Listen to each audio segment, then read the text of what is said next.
Bentornate amiche e bentornati amici, questo penultimo appuntamento di 201 domande e risposte sul vino. Sì, siamo quasi arrivati alla fine. Oggi parliamo delle domande da 191 a 200. Vi invito ancora una volta ad iscrivervi al nostro canale YouTube, Associazione Sommelier a Tavola con Bacco, cliccare sulla campanella per non perdere tutti i nostri video che verranno poi dopo pubblicati successivamente a questa rubrica, perché noi svolgiamo tantissime attività, tra cui abbiamo anche dei racconti di cucina, abbiamo delle ricette tradizionali da proporre, insomma sempre per stare insieme e per parlare di questo meraviglioso mondo che è l'enogastronomia.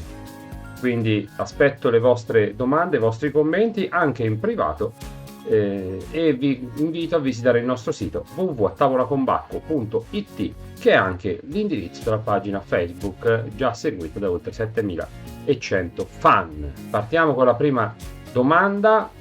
Oggi andiamo un po' più sul tecnico, già ve lo dico.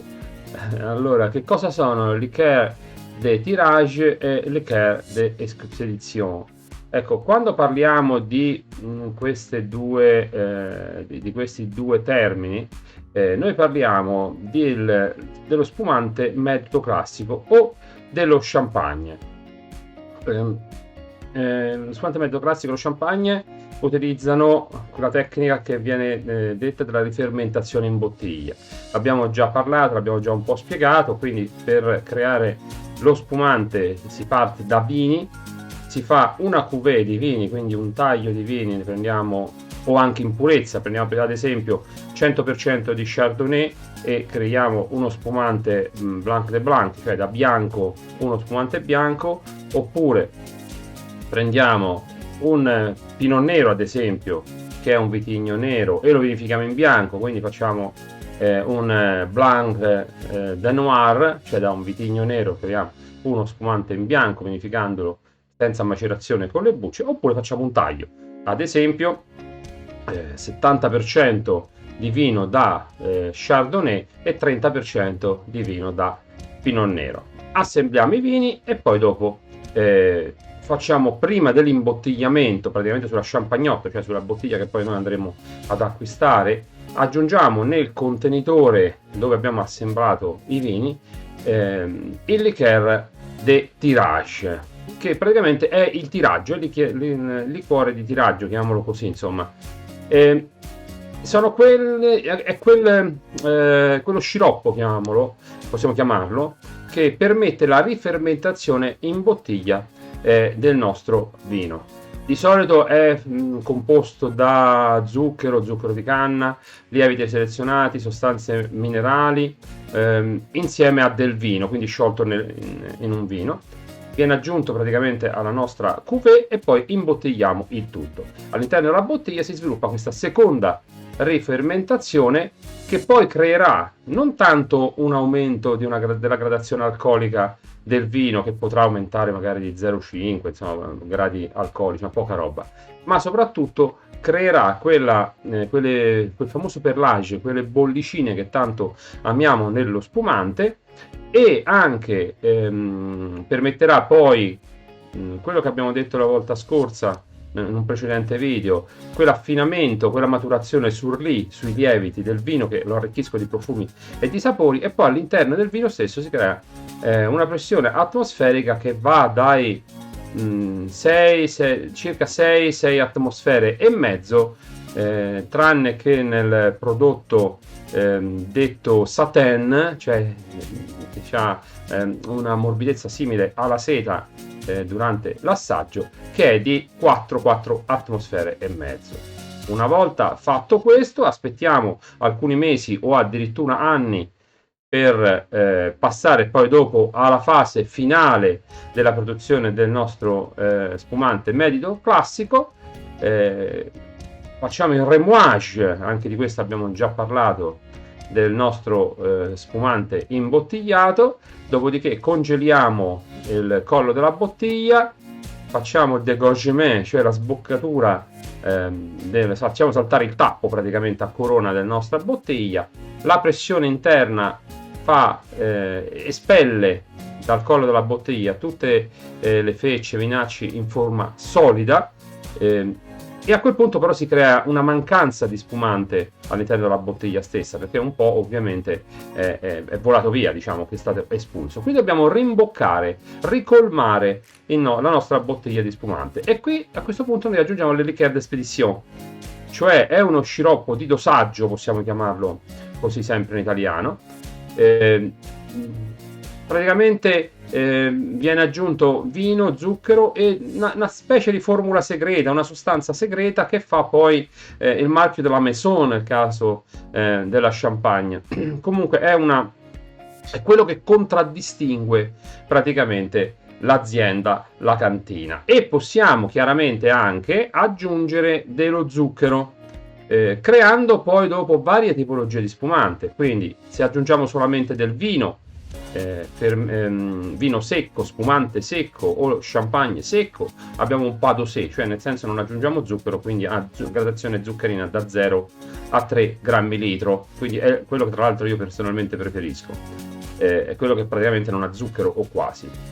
Aggiungendo zucchero invece creiamo, in base alla quantità di zucchero che troviamo all'interno del nostro spumante, praticamente otteniamo varie menzioni che troveremo scritte in etichetta, che può essere dolce, dry, extra dry, demi-sec e così via. Domanda numero 192, ecco, dicevo che stavamo sul tecnico questo penultimo video. Che cos'è il délestage? Il délestage è un'altra tecnica di cantina che consiste durante la macerazione con le bucce, con le vinacce del nostro vino, in particolare dei vini rossi, qualcosa anche col bianco, ma soprattutto nei vini rossi, va bene?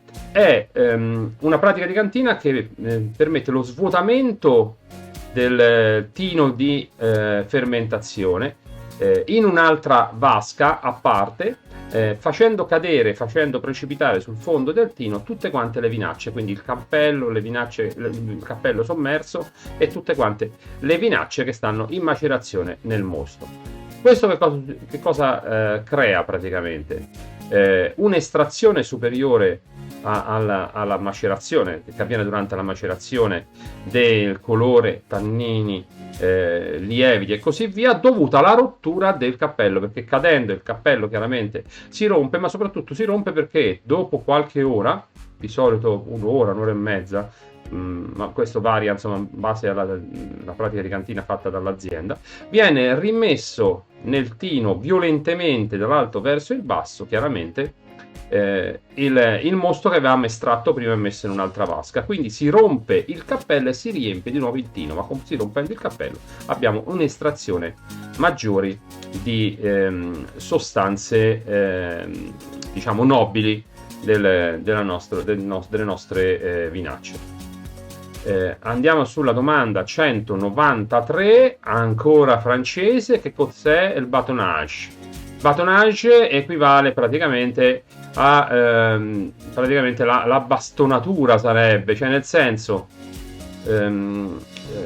praticamente che cosa succede? Durante la maturazione del vino all'interno delle barrique,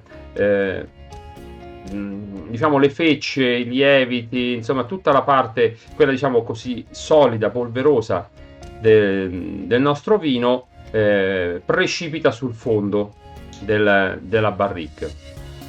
Per fare in modo di estrarre maggiormente diciamo praticamente le sostanze che stanno in questo composto che si mette sul fondo della barrica, si crea un certo spessore, quindi c'è un poco contatto praticamente con il vino che sta in maturazione all'interno della barrica, perché c'è solamente la parte sotto del vino che ha contatto, quella sopra chiaramente non ci sta. Si prende una sorta di bastone, va bene, un attrezzo, e si bastona, nel senso vero della parola, si sbatte praticamente il vino, e anche chiaramente arrivando praticamente sul fondo della barrica, rimescolando tutto quanto, estraendone maggiormente le sostanze nobili di questa feccia, sali e così via. Che cos'è invece ancora il mosto concentrato? Ecco, il mosto concentrato viene utilizzato in particolare durante magari delle annate che non sono state particolarmente ricche. Quindi che cosa succede? Intanto il mosto concentrato è totalmente naturale, si usa dei concentratori a freddo o a caldo per crearlo, quindi si sacrifica una parte del mosto che noi utilizziamo per creare il nostro vino, si concentra privando questo mosto di tutte le sostanze che sono diverse dallo zucchero e l'acqua, quindi andiamo a concentrare che cosa? Aromi, colore, tannino, acidità, eccetera, eccetera, e lo andiamo poi a riaggiungere al nostro praticamente al nostro vino, rifacendo praticamente una seconda rifermentazione e aggiungendo poi la parte che abbiamo detto prima, quindi tannini, colore e così via, e arricchendo il nostro mosto sia di gradazione alcolica che tutto il resto. Questo detto in particolare nelle annate che non sono particolarmente felici, quindi andiamo a sacrificare una parte di mosto, ma salviamo chiaramente la qualità del nostro prodotto e anche la DOP. Ripeto, tutto totalmente naturale. Domanda numero 195. Questa è una domanda molto interessante. Mi è capitato di rispondere più di una volta e credo che interessi soprattutto a chi è che sta magari preparandosi anche agli esami per diventare sommelier. Che differenze ci sono tra vitigno alloctono e autoctono? Allora, il vitigno, diciamo che in realtà non è che ce ne sono solamente questi due, comunque partiamo da questi qui. Allora, il vitigno autoctono, che forse è quello più conosciuto come termine, è un vitigno che è da sempre coltivato nella zona storica del vitigno stesso. Un esempio per tutte, io vivo in Umbria, il Sagrantino. È un vitigno autoctono, anche se poi viene allevato in altre aree, può essere allevato anche in Australia, ad esempio, però è nativo della zona della ringhiera chiamata la ringhiera di Montefalco, quindi Montefalco, Bevagna, Castellritalti e così via, va bene, e è originaria di questo territorio e comprende di solito al massimo una o due province. Gli alloctoni invece sono i cosiddetti vitigni internazionali, cioè sono i vitigni che, avendo origine lontane nella zona di coltivazione, però mantengono le proprie caratteristiche dando risultati ottimi. Vitigni internazionali, prima ho parlato di Chardonnay e Pinot Nero, per esempio, sono vitigni internazionali. Ma esistono anche, difficilmente però ne facciamo menzione quando parliamo, i vitigni locali che sono diffusi in varie province e regioni differenti e che possono essere coltivati in più regioni. E i vitigni locali, per esempio, se facciamo l'esempio, mi viene in mente il Vermentino, ad esempio. Il Vermentino viene ricordato come coltivato in Liguria, coltivato in Sardegna e anche in Toscana. Ecco, questo è un vitigno chiamato locale, mentre il vitigno nazionale, che è un'altra menzione che ogni tanto ricorre, il vitigno nazionale è un vitigno che viene coltivato ad esempio in tutta Italia, il Sangiovese, uno per tutti, o anche la Barbera che viene coltivata in tutta Italia. Allora, domanda 196, questa è interessante perché sembra lontano ma non lo è, e poi comunque questo è un tema di tutti i giorni e va tutto l'anno. Che vini scelgo per i dolci delle feste? Allora, dolci delle feste è abbastanza semplice, le feste quelle comandate, nel senso che feste comandate sono Natale, sono i vini per esempio aromatici, tipo il moscato, che va benissimo con pandoro e panettone classico. Quando utilizziamo per esempio un panforte o dei cantucci o va benissimo un vin santo del Chianti. Se mangiamo della frutta secca, ottimo un passito o una vernaccia, per esempio vendemmiata tardivamente. Se mangiamo ad esempio dei fichi secchi oppure della frutta secca oppure dei dolci creati con frutta secca, ad esempio va benissimo un ottimo Marsala superiore. Invece se andiamo a compleanni, ricorrenze, feste e così via, in famiglia, dipende quali dolci vengono preparati, perché ritornando sempre con quei tipologie di vini che ho già detto, e ne abbiamo ovviamente tantissimi, specialmente quelli tradizionali locali, quelli regionali, provinciali o proprio del paesino dove viviamo, l'abbinamento viene fatto facilmente. Se parliamo per esempio della torta della nonna fatta con pinoli, crema pasticcera, in questo caso sicuramente un passito da uva a bacca bianca è sicuramente uno dei migliori abbinamenti. Quindi vini dolci sicuramente per i dolci delle feste, difficilmente possiamo sbagliarci, perché per la tecnica di abbinamento vino al cibo, per concordanza, i dolci hanno lo zucchero e dobbiamo avere anche noi dei vini che abbiano zucchero o comunque residuo zuccherino.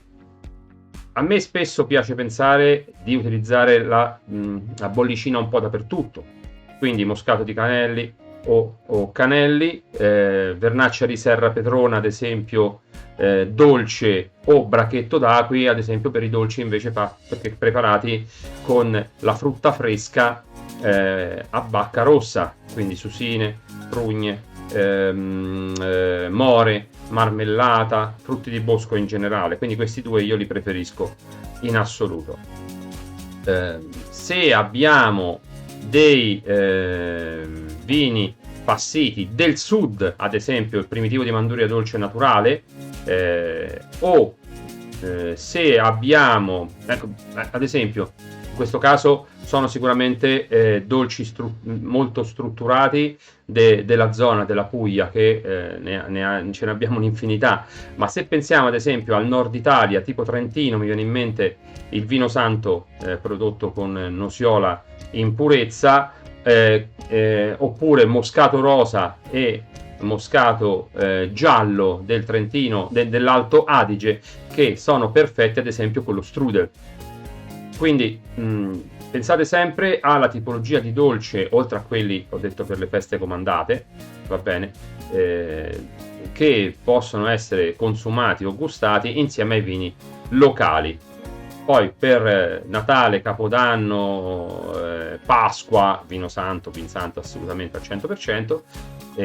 Per le altre tipologie, categorie, chiamiamole così, di feste, che possono essere comunioni, compleanni, feste in famiglia, anniversari e così via, potete scegliere sui tantissimi prodotti enologici dolci che noi abbiamo su questo meraviglioso paese che è l'Italia.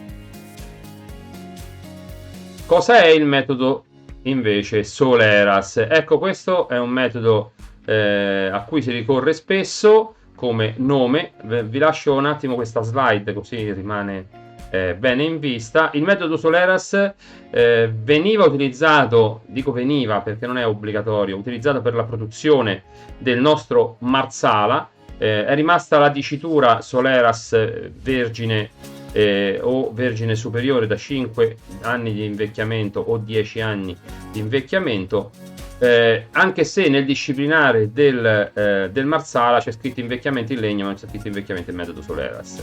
Nasce questa categoria di maturazione del vino per la produzione dello sherry e del porto, quindi in Spagna e in Portogallo.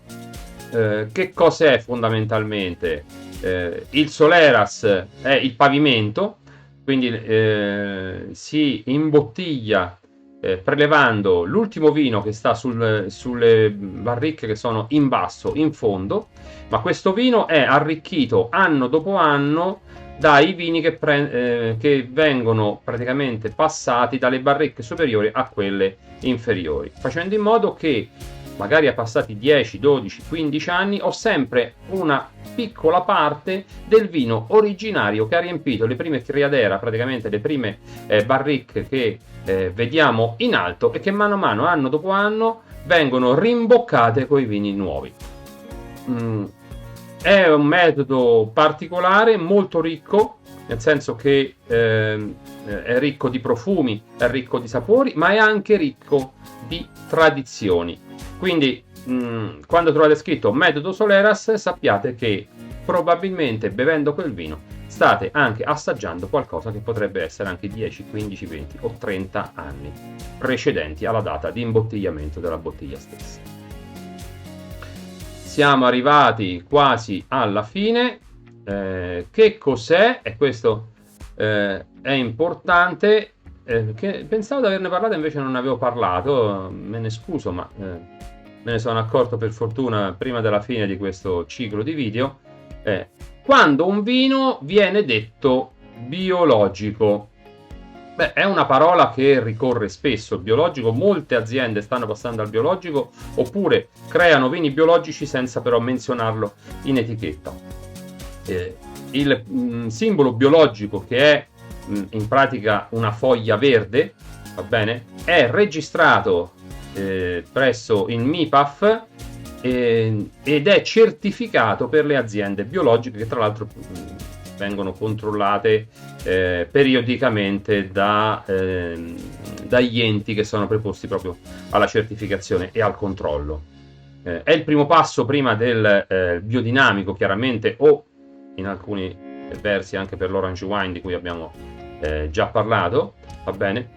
Le uve devono provenire al 100% da agricoltura biologica, nel senso che non devono essere utilizzati concimi, disturbanti, anticrittogramici, insetticidi, pesticidi, eccetera, eccetera, e senza l'uso di organismi OGM. La vinificazione anche in cantina avviene grazie all'utilizzo di prodotti enologici certificati, e anche se viene aggiunto un po' di solfito, va bene, ne abbiamo già parlato di solfito, viene aggiunto un po' di solfito, è in quantità molto ridotta rispetto alla produzione tradizionale. Attenzione, non sto dicendo che il biologico è migliore del metodo tradizionale, è un altro tipo di produzione. Vi verrebbe qualcuno mi potrebbe dire, ma io anticipo questa domanda, ma io quando bevo un biologico mi accorgo che non è un metodo tradizionale? Ecco, io personalmente non me ne accorgo, perché una volta forse si poteva percepire qualche odore diverso, qualche profumo diverso del vino rispetto al metodo tradizionale. Attualmente sono passati tanti anni dai primi prodotti biologici, le tecniche sono sicuramente migliorate, sono avanzate, va bene, e di conseguenza il vino biologico io difficilmente riesco a riconoscerlo. È un vino ottimo, tiene conto di quello che ho appena detto, e vi invito ad assaggiarli, anche perché prossimamente penso che con il tempo si passerà tutti quanti a prodotti biologici. Domanda numero 199. Questa è interessantissima, perché quando ci scrivono le persone ai nostri corsi sommelier, ci dicono magari, guarda, io non è che sono bravo oppure sono appassionato, eccetera, ma se io non volessi magari iscrivermi al corso, ma io bevo un vino, no? Magari mi è successo a cena, mi è successo da altre parti con gli amici, come posso capire se un vino è buono se non sono bravo, non sono esperto, non ho seguito alcun corso e così via? Allora, vi potrei parlare della degustazione, come avviene, e seguire una sorta di degustazione e dire, fare la degustazione si fa in questo modo, no? Sapete, esame visivo, esame olfattivo e esame gusto olfattivo, quindi praticamente l'assaggio. Io quello che vi posso dire è che il vino non deve avere difetti, non dobbiamo percepire all'olfatto delle puzze o degli odori dovuti a malattie o a alterazioni del vino. Alla vista, a meno che siano prodotti non filtrati, non ci devono essere dei sedimenti che si muovono all'interno del nostro bicchiere, oppure delle velature, va bene? Il vino deve essere di un colore vivo, non dico che deve essere acceso, ma deve essere vivo, quindi non deve essere un colore spento, spento dovuto a invecchiamento, a longevità troppo lunga del vino, quindi di conseguenza è un vino che sta diventando vecchio, sta diventando cadente. La longevità di vino si conta in anni, però dipende dalla tipologia di vino, può essere di 1 anno, 2 anni, 3 anni, 10 anni, 50 anni, quindi dipende dalla tipologia di vino, chiaramente questo qua. Quindi vedere il colore, la vivacità del vino, nel caso degli spumanti, quante bollicine abbiamo, se è cristallino, se è vivace, questo colore dovuto all'anidride carbonica presente nello spumante, ne abbiamo già parlato, va bene? I profumi, già ve l'ho detto, devono essere profumi riconoscibili, devono essere profumi di fiori, devono essere di frutta, speziati, non devono essere delle puzzettine che danno fastidio praticamente al nostro olfatto. All'assaggio, se è un vino che noi ci aspettiamo che ci abbia del tannino, lo dobbiamo percepire. Se il tannino non c'è o il tannino ce n'è pochissimo e magari è un vino che ha qualche anno, probabilmente siamo andati già verso la fase calante. L'acidità, quindi la salivazione deve essere presente. Se è un vino giovane ci deve essere abbastanza o anche abbastanza pronunciata. Se è un vino magari che è maturo, la salivazione chiaramente sarà minore. Quindi sono tutti valori che chiaramente vengono valutati con l'esperienza. Vi dico, fate la vostra esperienza, assaggiatelo e poi vale sempre il sesto senso, mi piace o non mi piace. Quindi è un valore che va al di fuori di tutto quello che abbiamo detto. Se un vino vi piace, anche se non è eccezionale, è sicuramente un buon vino per voi. L'importante è che non abbia problemi o abbia malattie non dovute a perché il produttore va voluto fornire un vino scarso, eccetera, eccetera. Io ho sempre fiducia nei nostri viticoltori, nei nostri enologi e nei nostri produttori di vino, nelle nostre cantine, perché fanno un lavoro meraviglioso, stupendo.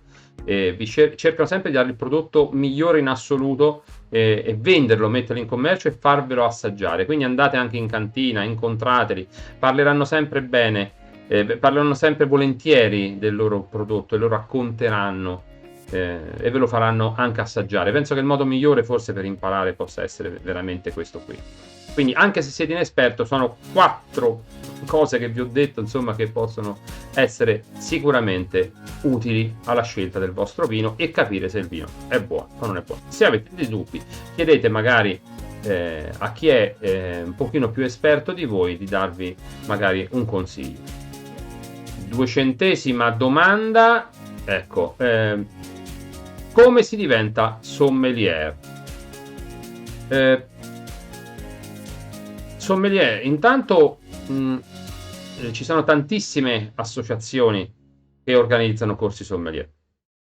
Io rappresento l'associazione Sommelier a Tavola con Bacco, noi organizziamo corsi, www.tavolaconbacco.it, lo vedete, siamo un'associazione piccola, anche se svolgiamo corsi anche fuori dalla regione Umbria e dalla provincia di Perugia, però siamo piccoli e siamo contentissimi così, cerchiamo di dare sempre un'ottima formazione, siamo disponibili comunque anche a consultazioni e a organizzare eventualmente dei speed course e altro.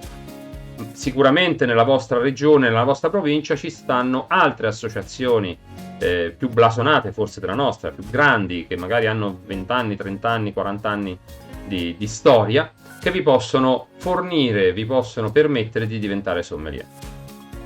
Generalmente è composto da 3 livelli. Il primo livello è un livello abbastanza generico, dove si capisce effettivamente come viene creato un vino, si capiscono le basi, vengono insegnate le basi dell'enologia, si studia un po' di geografia del territorio italiano e anche degli accenni del territorio estero, si parla delle basi della degustazione e quindi si fa un primo passo durante questo primo livello per diventare poi sommelier.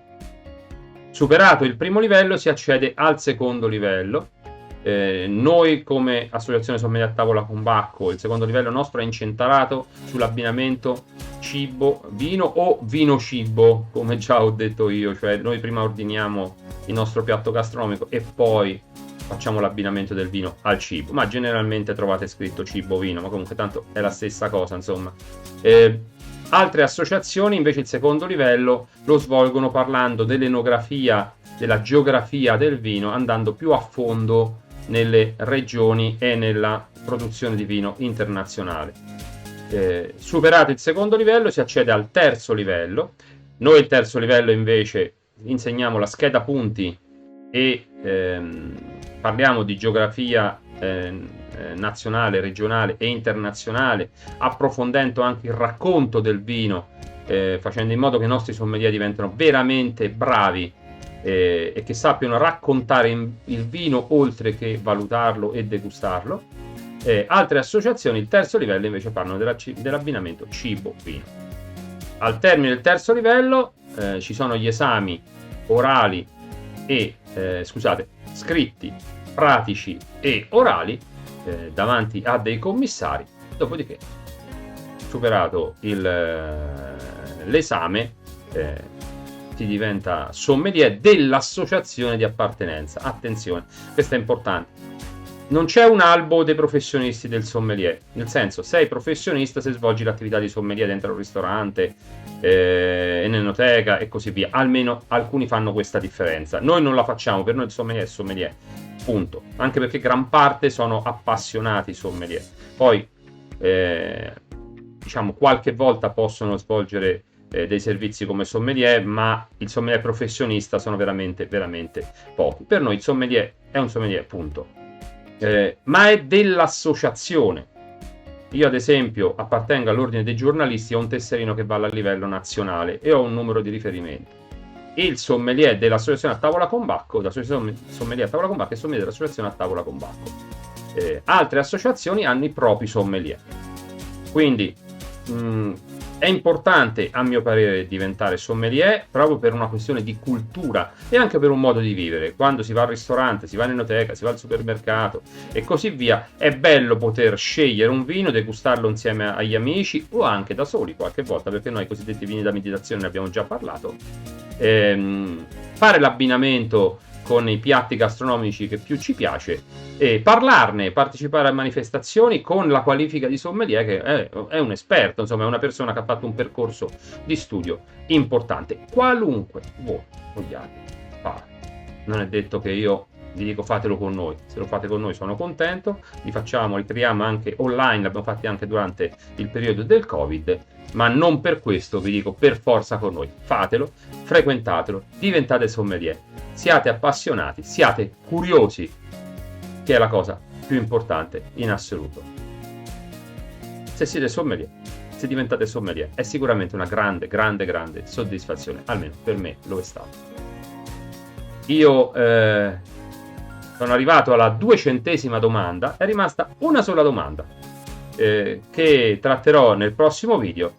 È una domanda importante che forse racchiude un po' tutto quello che abbiamo fatto durante questi 20 video. Sono veramente tanti.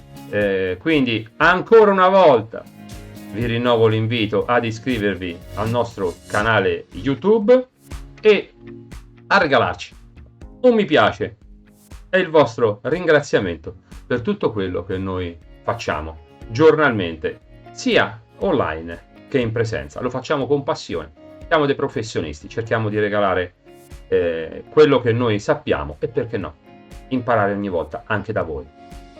Grazie, vi aspetto al prossimo ultimo video di questa serie di 201 domande e risposte sul video.